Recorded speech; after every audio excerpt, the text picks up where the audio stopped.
nombre es Fernanda y continuaré contándoles un poco de mi historia. La voz misteriosa que me había hablado desde que era niña se había molestado conmigo por la decisión de casarme. Él quería impedir la boda, pero yo lo ignoré sin saber lo que pasaría. Desde la primera noche de bodas Juan, mi esposo, enfermó, y con los días iba empeorando. Al no saber qué hacer, solo relacioné su enfermedad con que la voz misteriosa tenía algo que ver. Así que desesperada le empecé a llamar, pero él no contestaba. Empecé a notar que había cosas que se movían solas en la casa. Si dejaba algún objeto donde yo sabía que al otro día lo iba a encontrar, ese objeto aparecía en un lugar totalmente diferente. Esto me hacía pensar que la voz misteriosa estaba presente en mi casa, pero que se negaba a explicarme qué era lo que le pasaba a mi esposo. Así pasaron 4 largos años. Fue entonces que decidimos ser padres. Cuando tenía semanas de embarazo, aquella voz sobrenatural volvió con un plan macabro que no entendí hasta que pasaron 2 años más. Durante mi embarazo ese demonio me hacía ver visiones, entre ellas me hacía ver que Juan me engañaba con otra mujer. Claro que yo no le creía porque amaba a Juan y sentía que esa voz maligna nunca lo había querido para mí. Así que cuando yo tenía las visiones donde miraba que Juan me engañaba, trataba de borrarlas de mi mente y seguir adelante, porque yo sabía que la voz misteriosa quería acabar con mi matrimonio. A veces era tanto la presión sobre mí, que una vez me atreví a hablar con Juan y le platiqué que yo lo veía con una mujer mayor de cabello castaño y que él me engañaba con ella. Él solo me dijo: ya te dije que yo no creo en esas cosas, eso solo está en tu mente, no quiero que volvamos a hablar del tema. Aparte de las visiones, también la madre de él. Yo sentía que me odiaba, yo no sabía cuál era su problema. Ella se encargaba de cada fin de semana hablarnos por teléfono y pedirle de favor a Juan que le ayudara con su negocio. Eso hacía que se pasara con su madre y llegaba tarde a casa. Esta situación se repitió por 5 años. Pero una vez él llegó más tarde de lo normal y esa voz maligna me dijo: sé que no quieres creerme, pero hoy será el día que podrás comprobar por ti misma que tu esposo te miente.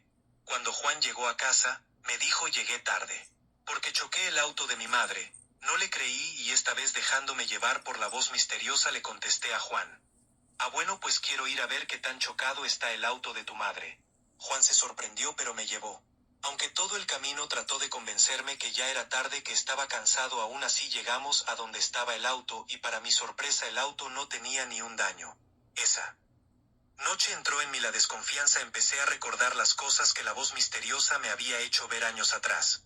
Esto hizo que ese espíritu se apegara más a mí, pero aún me negaba a creer todo lo que él me hacía ver. Habíamos esperado para ser padres 4 años de nuestro matrimonio. Mi hijo estaba a punto de nacer.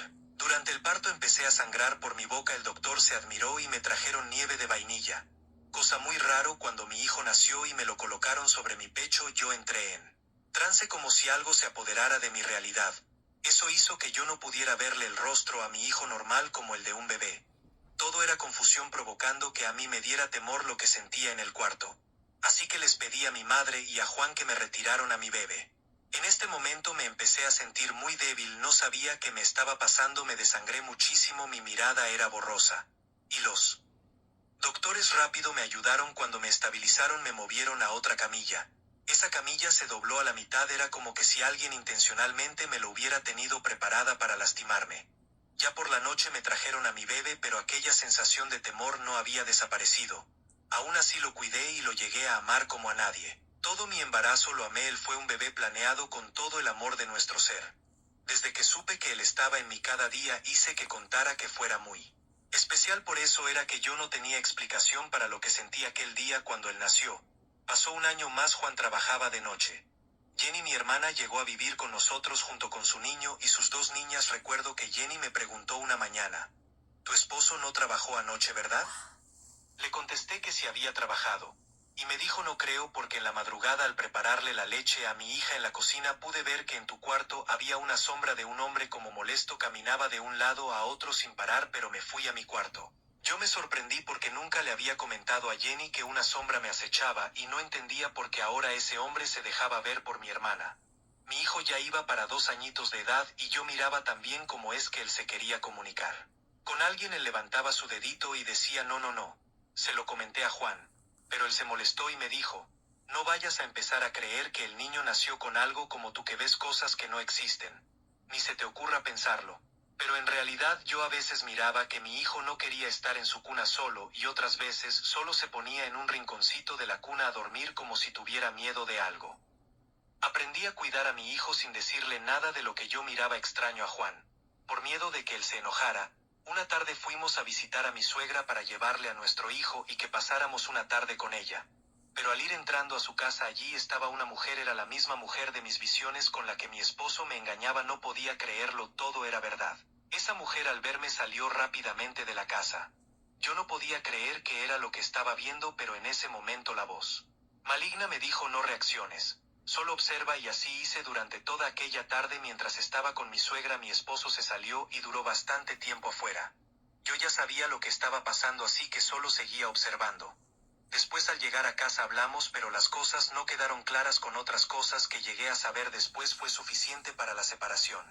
Yo pasé por una gran depresión, que no me permitía ni pensar bien ni alimentarme, solo recordaba las visiones. En mi desesperación por sentirme culpable de no creerle a la voz maligna, mi amor se volvió odio solo de saber que todo era verdad. Ese demonio me quería débil para ahora ir detrás de mi hijo. No lograba comprender cómo a alguien que no es de este mundo le puede importar tanto el que una persona se mantenga sola o de alguna forma sufriendo, siendo presa de algo que desconoce totalmente. ¿Por qué sería yo tan importante para ese ser? Siempre me lo había preguntado, mas nunca imaginé cómo su presencia llegaría a ser tan presente en la vida de mi hijo y de mis sobrinos.